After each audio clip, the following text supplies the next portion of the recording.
देखिए, ऐसा है कि पाकिस्तान में अनएम्प्लॉयमेंट के फैक्टर्स हैं, जो यानी जिसकी वजह से अनएम्प्लॉयमेंट बढ़ रही है। एक तो ये है कि एजुकेशन जो है अक्सर बच्चों की जो है वो कंप्लीट नहीं करते, और बच्चों में एक रुझान नहीं है कि वो टेक्निकल स्किल्स या कि स्किल्स की तरफ जाएँ। स्किल्स की ज़्यादा डिमांड है पूरे पाकिस्तान में भी, बाहर के मुल्कों में भी मैंने वहाँ तालीम हासिल की। और दूसरा ये है कि जहाँ भी जॉब होती है, वहाँ पे ये होता है कि आपको आपके जो जॉब स्किल्स हैं, आपकी जो कॉम्पिटेंसी है, उसको मैच किया जाता है। तो ये चीज़ें बहुत ज़रूरी हैं, जो बच्चों को इस चीज़ का ख़्याल नहीं है कि भई सीवी का लिखने का भी एक आर्ट है। हम सॉफ्ट स्किल्स जो हैं हमारे, उस पे उसको हमने हाइलाइट करना है कि आपने कहीं किसी ऑर्गेनाइज़ेशन में आपने अगर अप्लाई किया है, तो उसका वेबसाइट पे जाइए, उसकी तमाम इन्फॉर्मेशन लीजिएगा, कितनी उनकी कब उसकी एस्टेब्लिश हुई थी, उनका मिशन स्टेटमेंट क्या है, कितने इनके ओवरसीज़ में कितनी ब्रांचेज़ हैं, और उनके तमाम ए टू जेड कमिंग प्रोजेक्ट्स जो हैं वो क्या हैं, पूरा पढ़िएगा। क्योंकि आपको बेसिकली जो है इंटरव्यू में या आपके सीवी में जो आपने लिखना है वो अपने सॉफ्ट स्किल, यानी उसमें ये होगा कि आपके एनालिटिकल स्किल्स कैसे हैं, आपके प्रॉब्लम सॉल्विंग स्किल्स कैसे हैं, आपकी लीडरशिप स्किल कैसी है, आप टीम को लीड कर सकते हैं नहीं कर सकते, इसी चीज़ को आपने हाईलाइट करना है, और इसी चीज़ पे आपसे आप शॉर्ट लिस्ट होंगे। क्योंकि सबसे पहली चीज़ तो है वो आपकी सीवी जाती है, तो सीवी आपकी इतनी अच्छी होनी चाहिए कि आप शॉर्ट लिस्ट हो जाएं। और वो मुझे एक एक्सपर्ट थी खातून ब्रिटेन में, उन्होंने डायरेक्टर थी एक रिक्रूटमेंट कंपनी की, उन्होंने कहा कि आपकी सीवी इतनी अच्छी होनी चाहिए कि आप सेकंड तो बहुत बड़ी चीज़ है, यानी फ्रैक्शन ऑफ ए सेकंड में जो है वो प्रोस्पेक्टिव एम्प्लॉयर्स की जो अटेंशन है वो अट्रैक्ट करे, और वो कहे कि वाकई इसको ना बुलाना चाहिए इंटरव्यू के लिए। फिर उसके बाद आपका इंटरव्यू जो है वो अलग सब्जेक्ट है कि आपका इंटरव्यू के सवाल जब आपके जवाब अच्छे हों, और फिर रेफरेंस जो है अच्छे हैं, आपके रेफरेंस हों स्ट्रॉन्ग, तो उस वजह से आप हायर हो सकते हैं। देखिए, ऐसा है कि अब चूंकि टाइम के साथ जो है फैकल्टी मेंबर्स हैं, ये टीचर्स हैं, वो भी उतना मैं ब्लेम नहीं करूंगा, ब्लेम गेम मैं नहीं पढ़ूंगा, क्योंकि वो ताली दो हाथ से बचती है, तो उनको उतना टाइम देना चाहिए।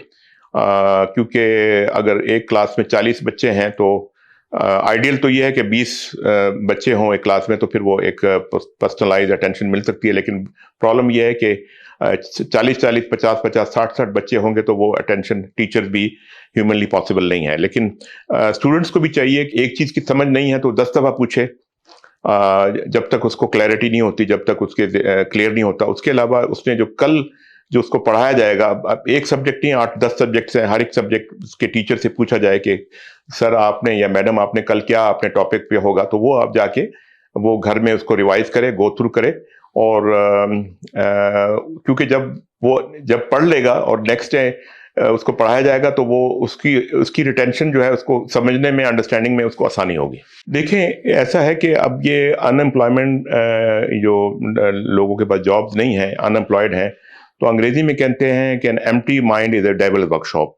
यानी उसमें अगर वो काम में बिजी है, तो वो एक एंगेज्ड है, बिजी है, तो वो उसकी जो एनर्जीज हैं वो ठीक तरह चैनलाइज हो रही हैं। लेकिन अब उसके पास जॉब नहीं है, तो वो गलत रास्ते पे चला जाएगा।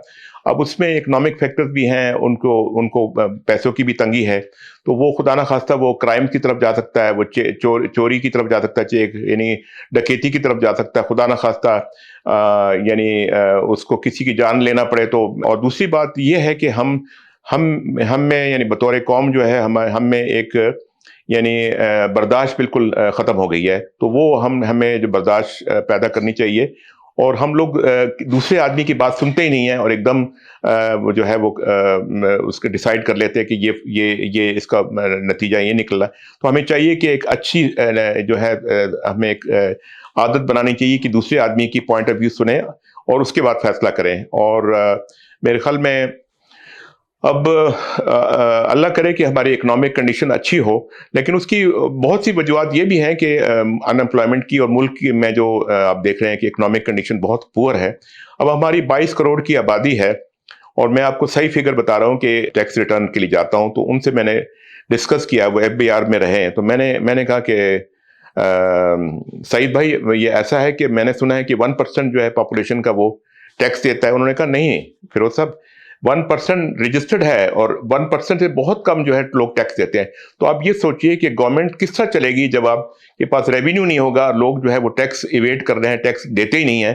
تو یہ سسٹم جو ہے اس کو ٹھیک کرنے کی ضرورت ہے, اور میرے خیال میں اگر یہ چیز ہو جائے اور ہماری اکنامک کنڈیشن اچھی ہو جائے, کیونکہ صرف غریب آدمی کو تو پتہ نہیں ہے, وہ سمجھتا ہے کہ تنخواہ بڑھا دی جائے, یعنی پیپر کو یعنی پرنٹ یعنی اس کے پیپر چھاپنے سے تو ہمارا مسئلہ حل نہیں ہوگا نا.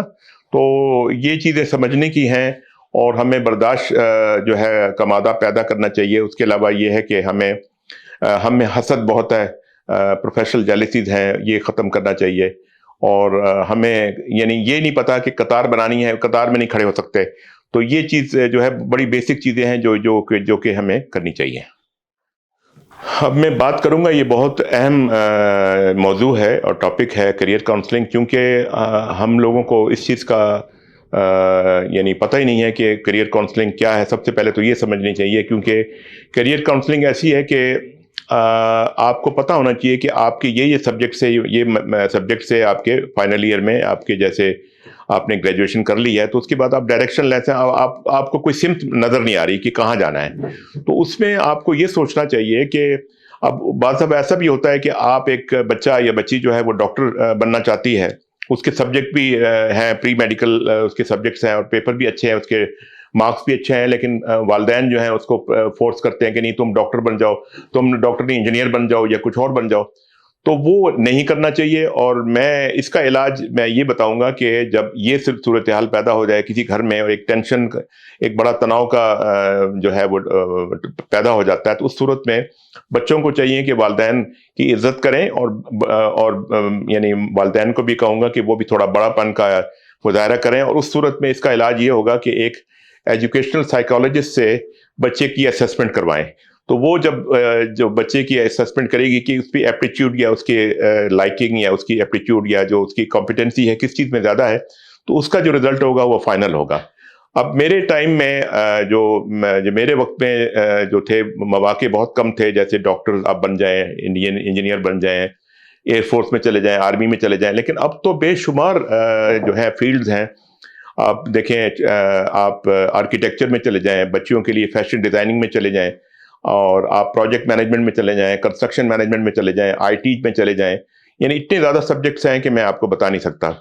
اور ٹیلی کمیونیکیشن ہے. اور بہتر یہ ہوتا ہے کہ بچوں کو ہمارا ایکچولی جو سسٹم ہے ایجوکیشن کا وہ مختلف ہے مغرب ویسٹ سے, کیونکہ باہر جو ہے وہ یعنی تخلیقی جو صلاحیتیں ہیں وہ اجاگر کی جاتی ہیں بچوں میں, جبکہ پاکستان میں زیادہ تر, میں بلیم نہیں کروں گا, لیکن یہ ہے کہ ایک یہ چیز پائی جاتی ہے کہ بچے جو ہے اس کو یہ رٹا بازی کرتے ہیں, ایک چیز رٹا لگا لیتے ہیں, ایک چیز کو سمجھتے نہیں ہیں. اس کو انگریزی میں کریمنگ کہتے ہیں. تو یہ رجحان ختم ہونا چاہیے, اور ان کو خود پتہ ہوتا ہے, کیونکہ ہر شخص جو ہے وہ بہتر سمجھتا ہے کہ اس کو وہ کس چیز میں زیادہ اسٹرانگ ہے. اگر وہ ایک بچہ یا بچی جو ہے وہ میتھمیٹکس میں یا فزکس کیمسٹری میں اچھا ہے, تو وہ ان کو پیور سائنسز میں جانا چاہیے. وہ انجینئر بھی بن سکتے ہیں. اگر اس نے بایو میڈیکل لینا ہے, بعض دفعہ ایسا ہوتا ہے کہ ایک یعنی بچہ یا بچی ہے وہ اس نے بایو میڈیکل لیا ہے, بایولوجی لی ہے, اور بعد میں چاہتی ہے کہ وہ میں انجینئرنگ کر لوں, تو ان کو پھر یہ ہے کہ ایف ایس سی لیول میں میتھمیٹکس کا پیپر الگ سے دینا پڑے گا. وہ دیں گے تو وہ جب پاس کریں گے تو پھر اس کے بعد وہ انجینئرنگ میں جا سکتے ہیں.